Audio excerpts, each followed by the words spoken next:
그 마인드 마이너시죠. 디지털 시대 사람들의 마음을 이렇게 해내시는 송기령 작가님. 교수님 책을 보면서 인류사에서 우리가 현재 어떤 변화를 겪고 있는지를 좀 다시 돌아볼 수 있게 되었는데요. 지난번은 세 권의 책에서 계속해서 느꼈던 감정과 이번 넥서스에서 느꼈던 감정은 조금 달랐어요. 왜 그러냐면 우리는 분열도 하고 결합도 하고 다시 소멸도 하고 인류사에서 우리가 현재 어떤 변화를 겪고 있는지를 좀 알게 되었던 것이죠. 그래서 느낌이 이번 넥서스 책은 좀 슬펐어요. 교수님도 이 책을 쓰시면서 그럼 슬픔이라는 감정을 느끼셨는지 좀 궁금합니다. In writing? Some chapters, yes, because some chapters are about both very sad events in the past and potentially sad developments in the future. I know that it seems to many people that I only focus on the negative side of AI or of other developments, but this is because I too am part of a conversation, a global conversation about AI. You have the business leaders, the CEOs of the big companies, the entrepreneurs who develop the technology, and they naturally focus mostly on the positive side. They want to impress their investors to get investments. They want to impress the public. So they constantly talk about all the wonderful things that technology can do for us.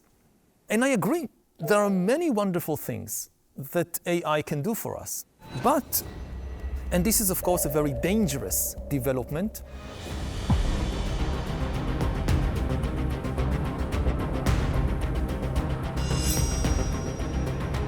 will attempt to assassinate Elizabeth, Queen of the Royal Family.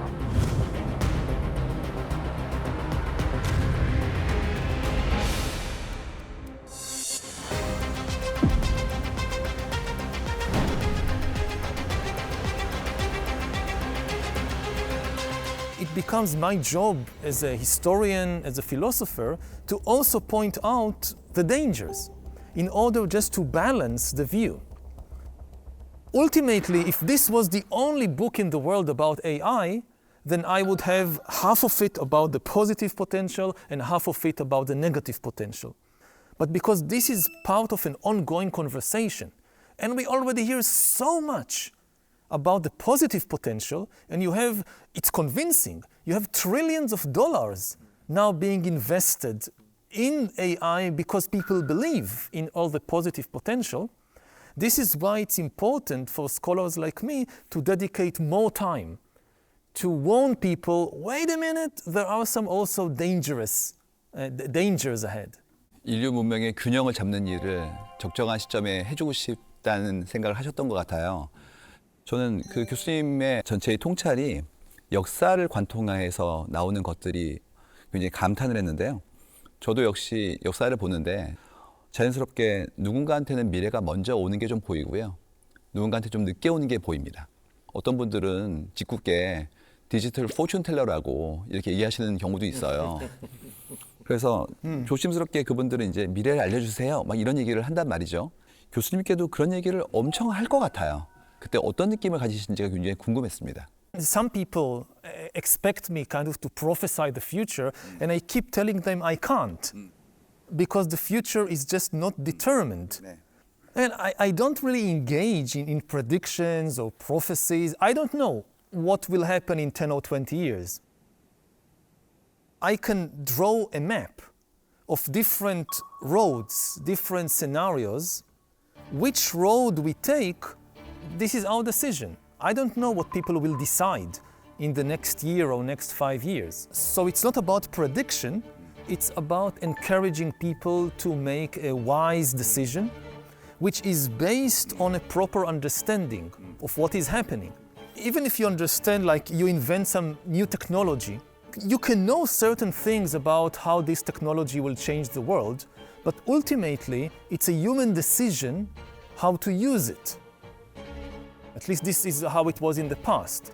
If you look, say, at the 20th century, so let's say that this is now the year 1900.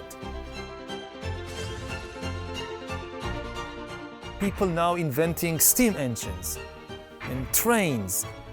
and electricity and radio. And people ask, what will the future look like?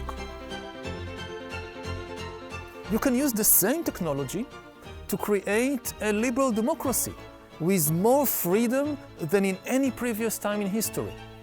It's a human choice.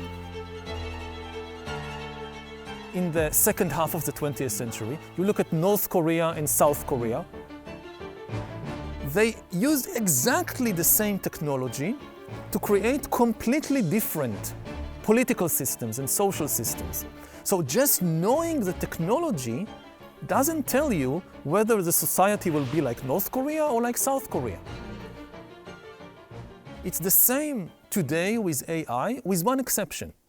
Now the choice is not only in human hands, it's also in the hands of the technology. 지금 굉장히 빠르게 바뀌고 있고 그만큼의 새로운 인풋에 대해서 이해가 힘들어지기 때문에 벌어진 일인 것 같아요. 결국 새로운 정보, 새로운 기술에 대한 이해가 필요한 그런 세상에 오기 시작한 건데요. 교수님께서는 어떤 현상에 대한 부분들을 본인의 연구와 또 저술에 가장 많이 집중해서 바라보시는 중이세요? Now I focus on the way that power is shifting already from humans to algorithms. I look, for instance, at what the Trump administration is doing in the US. Trump and Elon Musk, they say, oh, we are against bureaucracy, we are trying to eliminate the bureaucracy. So they are closing different agencies, they are firing tens of thousands of human officials, but they are giving the power to algorithms. There are still bureaucrats, it's just the bureaucrats are no longer humans. The new bureaucrats are AIs. People can understand even much less than human bureaucrats and are controlled by the big corporations and by the tech tycoons like Elon Musk. You see the same thing happening in militaries. Like I observe the wars, like the recent war between Israel and Hamas and Hezbollah. Selecting the targets for bombing, which buildings to bomb, which people to kill. Previously, this was done only by human beings. Intelligence officer going over all the information, deciding what to bomb. Now in this war, increasingly it's AIs that decide which buildings to bomb, which people to kill.